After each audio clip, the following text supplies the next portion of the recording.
ما شاء الله. بس أبو نمبر أبسي ولتنا كايا رمضان كان كيس شهادة يقبضني. أيه سيقاب سيساب شير واتك بلاش فراش كده نمتجنو واتك garuu waa'ee musliimaarraa waan an baradhe illee tokkoon qabu na barsiistan. Wangeeloo Yesus Kiristoos akka wangeelaatitti gartee ergamaa ta'u Yesus Kiristoos akka waaqa hin ta'in Yesus akka waaqa qabu Yesus akka uumaa godhuu hin dandeenye Yesus akka waaqaaf sagadu kana hunda hin beektaa? Ani amma isa keessa isa booddee isan baranne an lachuu hin baranne garuu akkamitti islaama taata duba osoo hin baratin? Akkamitti osoo hin baratin wangeelaas osoo quraanaas hin baratin akkamitti gara islaamummaa dhufte? Jechuun ani barachuun barbaada kaaseen irra isin biratti. Hordofii baradhure. Hordofii baradhure wangeela dubbistee wangeela irratti Yesus akka nama ta'e ni beektaa wangeela irraa?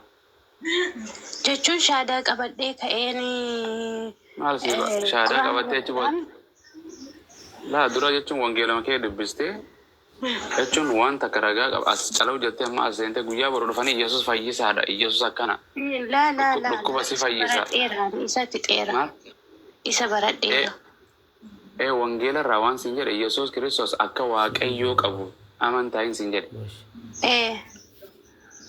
Wangeela Yohaannis boqonnaa 20:17 irratti gara waaqayyoo kooti gara waaqayyoo keessanii gara abbaa kootii fi keessanii jedha.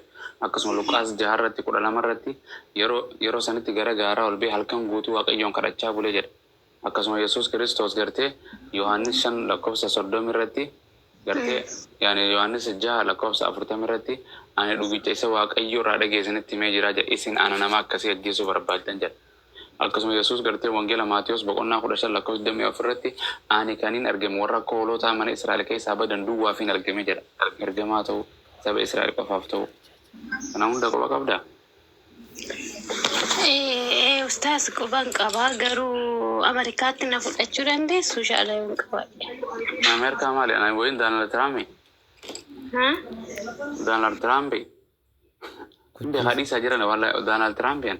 Dhaabbata warra ispoonsara namaa godhu. Nuti bari smaartii bari jedhan. Nuti waan qotta haleeluyyaa. Dubartii waan akka nu shawwatu dhiirti peenteetu nu shawwatu.